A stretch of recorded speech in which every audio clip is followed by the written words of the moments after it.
Reading of the Constitution, Episode 8.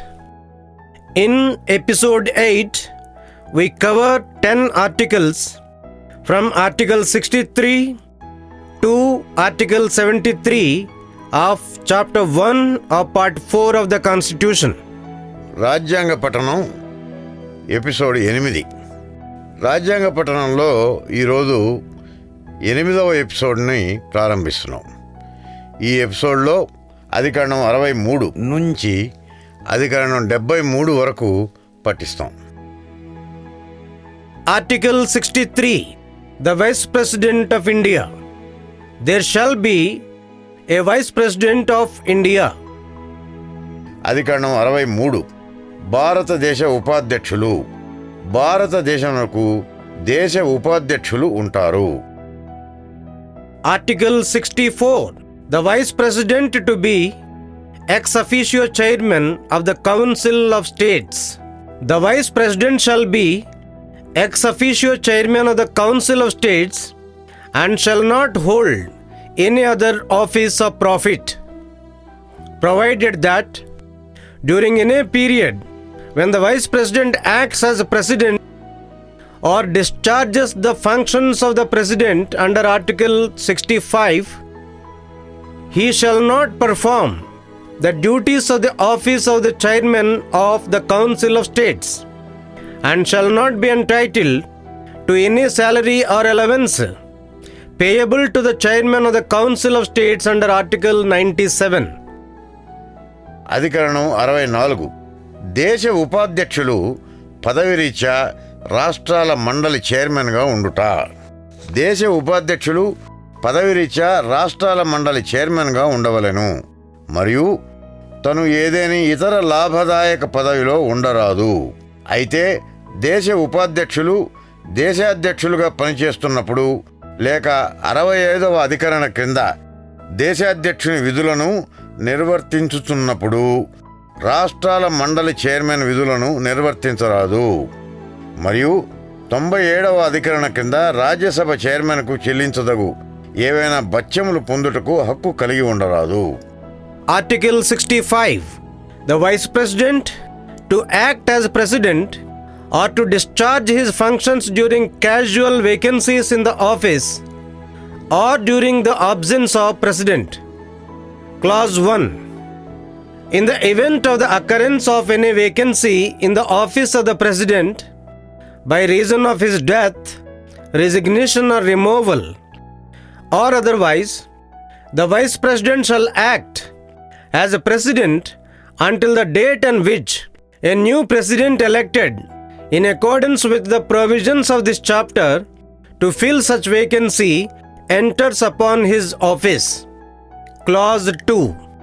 When the President is unable to discharge his functions owing to absence, illness, or any other cause, the Vice President shall discharge his functions until the date on which the President resumes his duties.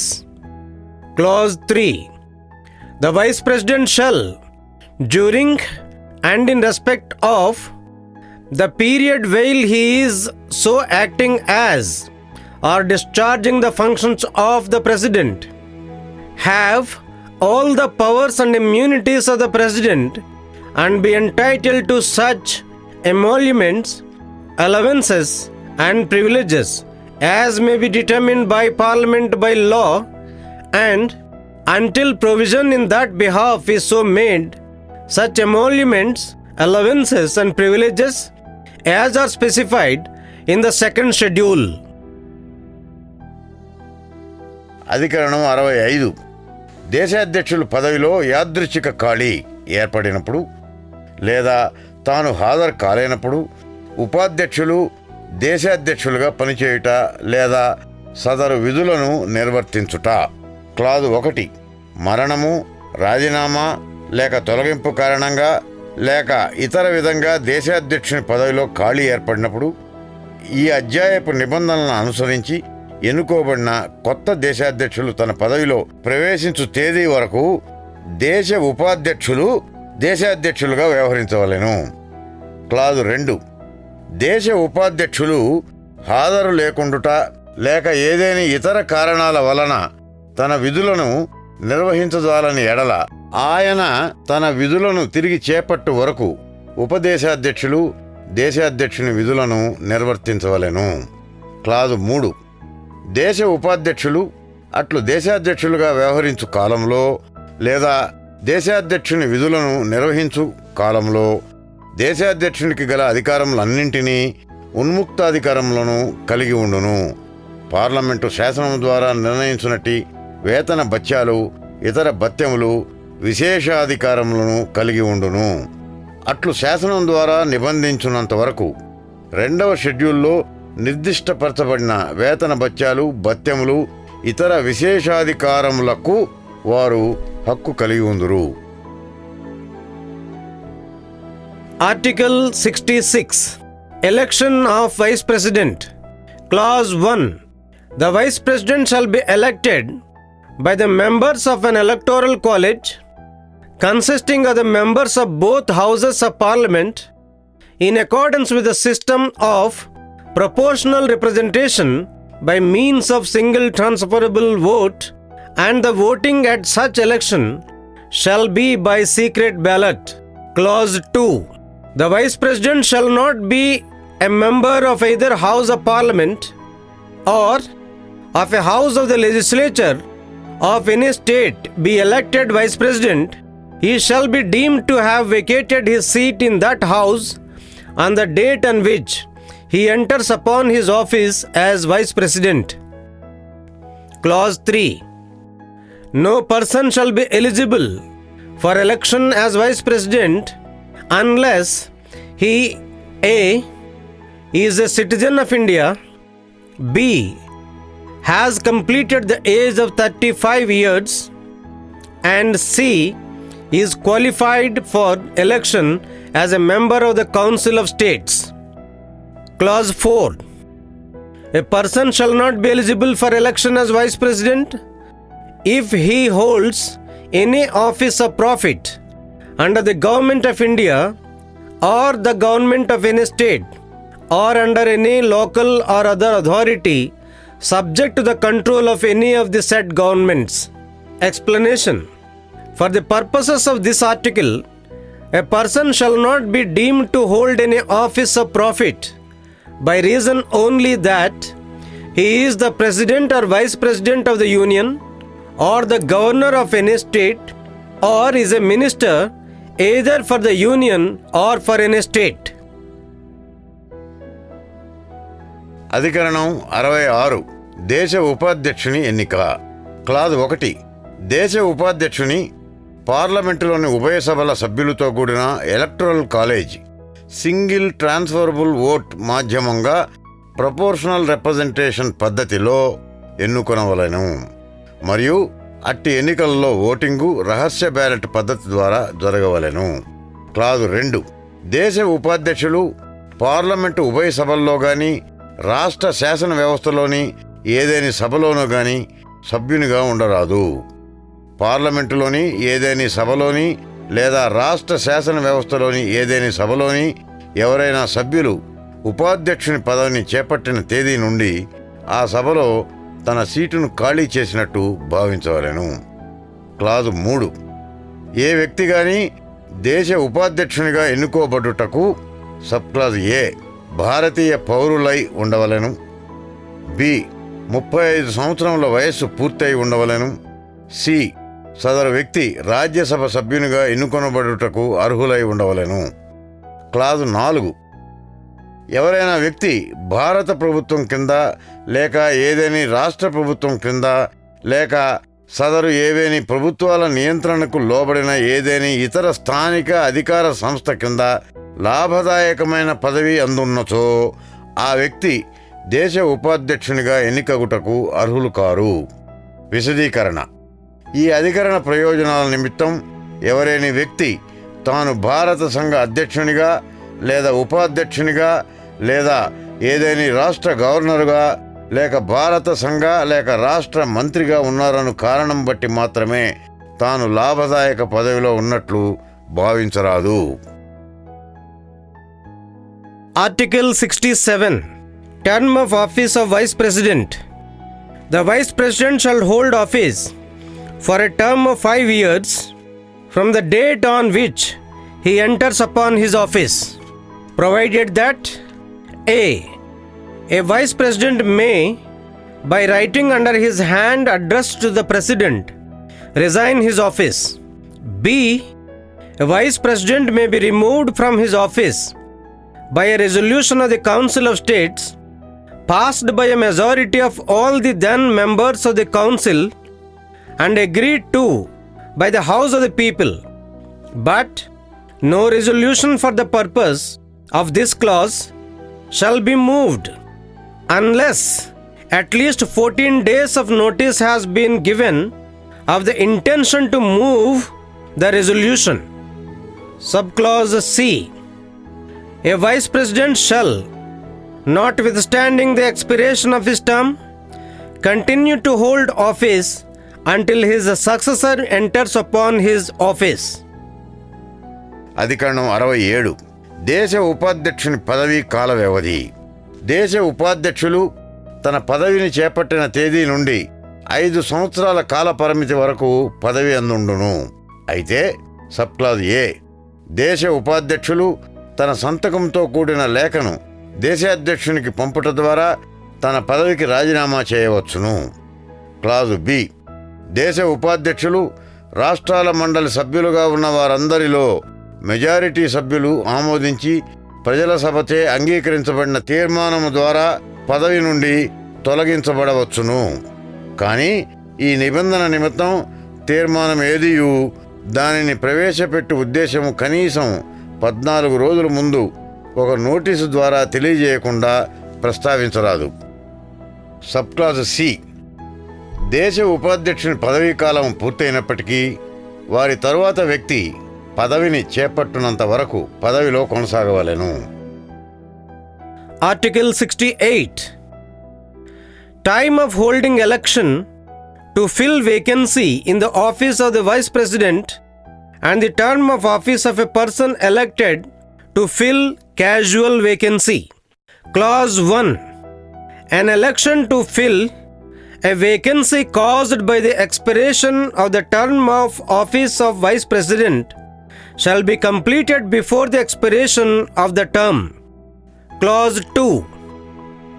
An election to fill a vacancy in the office of Vice President occurring by reason of his death, resignation or removal or otherwise shall be held as soon as possible after the occurrence of the vacancy, and the person elected to fill the vacancy shall, subject to the provisions of Article 67, be entitled to hold office for the full term of 5 years from the date on which he enters upon his office.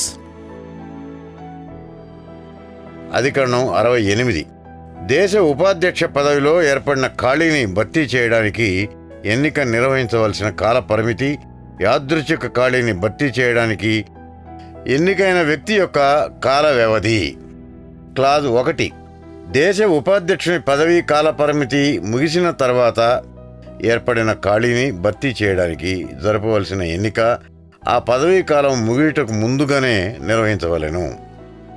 Clause 2. మరణము, రాజీనామా, తొలగింపు లేదా ఇతర విధంగా ఉపాధ్యక్ష పదవిలో ఏర్పడు ఖాళీని భర్తీ చేయుటకైన ఎన్నిక ఆ ఖాళీ ఏర్పడిన తర్వాత సాధ్యమైనంత వెంటనే జరపవలెను. ఆ ఖాళీ భర్తీకై ఎన్నికైన వ్యక్తి 67వ అధికరణలోని నిబంధనలకు లోబడి పదవిని చేపట్టిన తేదీ నుండి 5 సంవత్సరాల పాటు పదవి అందుండవలెను. Article 69. Oath or affirmation by the Vice President. Every Vice President shall, before entering upon his office, make and subscribe before the President or some person appointed in that behalf by him an oath or affirmation in the following form, that is to say, I, A.B. solemnly affirm that I will bear true faith and allegiance to the Constitution of India as by law established, and that I will faithfully discharge the duty upon which I am about to enter. అధికరణం 69. దేశ ఉపాధ్యక్షుని ప్రమాణము లేదా ప్రతిజ్ఞ. ప్రతి ఉపాధ్యక్షులు తన పదవిలోకి ప్రవేశించడానికి ముందు దేశాధ్యక్షుని సమక్షంలో కానీ, ఈ విషయంలో వారిచే నియమించబడిన ఎవరైనా వ్యక్తి సమక్షంలో కానీ ఈ క్రింది నమూనా పత్రము ప్రకారము ప్రమాణము లేదా ప్రతిజ్ఞ చేసి దానికి నిబద్ధులై ఉంటానని ప్రకటించాలి. బి అను నేను శాసనం ద్వారా స్థాపించబడిన భారత రాజ్యాంగం పట్ల యథార్థమైన శ్రద్ధానిష్టలను కలిగి ఉందుననియు, మరియు నేను వహింపనున్న కర్తవ్యాలను శ్రద్ధాపూర్వకంగా నిర్వహించుననియు దైవ సాక్షిగా ప్రమాణం చేయుచున్నాను. సత్యనిష్టతో ప్రతిజ్ఞ చేయుచున్నాను. Article 70. Discharge of President's functions in other contingencies. Parliament may make such provisions as it thinks fit for the discharge of the functions of the President in any contingency not provided for in this chapter. అధికరణం 70. ఇతర అనూహ్య పరిస్థితుల్లో దేశాధ్యక్షుడు అధికార విధులు నిర్వర్తన. ఈ అధ్యాయంలో పేర్కొనబడిన ఏదేని అనూహ్య పరిస్థితిలో దేశాధ్యక్షుని విధులను నిర్వర్తించుటకు పార్లమెంటు యుక్తమని తలచు నిబంధన చేయవచ్చును. Article 71. Matters relating to or connected with the election of a president or vice president. Clause 1. All doubts and disputes arising out of or in connection with the election of a president or vice president shall be inquired into and decided by the Supreme Court, whose decision shall be final. Clause 2. If the election of a person as president or vice president is declared void by the Supreme Court, acts done by him in the exercise and performance of the powers and duties of the office of president or vice president, as the case may be, on or before the date of the decision of the Supreme Court, shall not be invalidated by reason of that declaration. Clause 3. Subject to the provisions of this Constitution, Parliament may, by law, regulate any matter relating to or connected with the election of the President or Vice President. Clause 4. The election of a person as President or Vice President shall not be called in question on the ground of existence of any vacancy for whatever reason among the members of the Electoral College electing him. అధికరణం 71. దేశాధ్యక్షులు లేదా ఉపాధ్యక్ష ఎన్నికకు చెందిన లేదా ముడిపడిన విషయములు. Clause 1. దేశాధ్యక్షుడు లేక ఉపాధ్యక్షుడు ఎన్నిక నుండి ఏర్పడిన లేదా సంబంధించిన అన్ని సందేహాలు, వివాదములను సుప్రీంకోర్టు పరిశీలించి నిర్ణయించున్నదే అంతిమ వివరణ లేదా పరిష్కారం. క్లాజు 2. సుప్రీంకోర్టు దేశాధ్యక్షునిగా లేక ఉపాధ్యక్షునిగా ఒక వ్యక్తి ఎన్నిక చెల్లదని ప్రకటించడంతో సదరు వ్యక్తి దేశాధ్యక్షుని లేదా ఉపాధ్యక్షుని అధికారాలను వినియోగిస్తూ విధులను నిర్వహిస్తూ సుప్రీంకోర్టు నిర్ణయం తీసుకున్న తేదీన లేదా ఆ తేదీకి ముందు ఆ అధికార హోదాను బట్టి వారు చేసిన పనులు ఆ ప్రకటన కారణంగా చెల్లుబడి కాకుండా పోవు. క్లాజు 3. ఈ రాజ్యాంగంలోని నిబంధనలకు లోబడి పార్లమెంటు శాసనము ద్వారా దేశాధ్యక్షుని లేదా ఉపాధ్యక్షుని ఎన్నికకు చెందిన లేదా ముడిపడి ఉన్న ఏదైనా విషయమును నియంత్రించవచ్చును. క్లాజు 4. దేశాధ్యక్షునిగా లేక ఉపాధ్యక్షునిగా ఒక వ్యక్తి ఎన్నుకునేటి ఓటర్లలో ఏ కారణంతోనైనాను ఏదైనా ఖాళీ ఉన్నదను కారణం బట్టి తప్పు పట్టరాదు.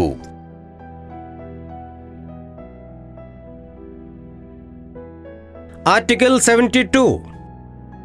Power of President to grant pardon etc. and to suspend, remit or commute sentences in certain cases. Clause 1.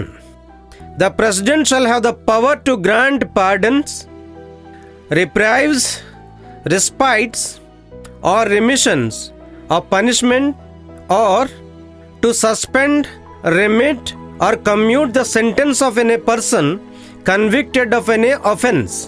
A. In all cases where the punishment or sentence is by a court-martial. B.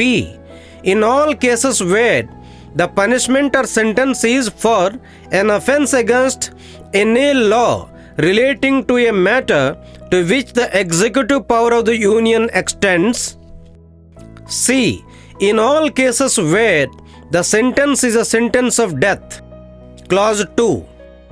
Nothing in subclause A of clause 1 shall affect the power conferred by law on any officer of the armed forces of the Union to suspend, remit, or commute a sentence passed by a court-martial. Clause 3. Nothing in subclause C of clause 1 shall affect the power to suspend, remit, or commute a sentence of death exercisable by governor of a state under any law for the time being in force.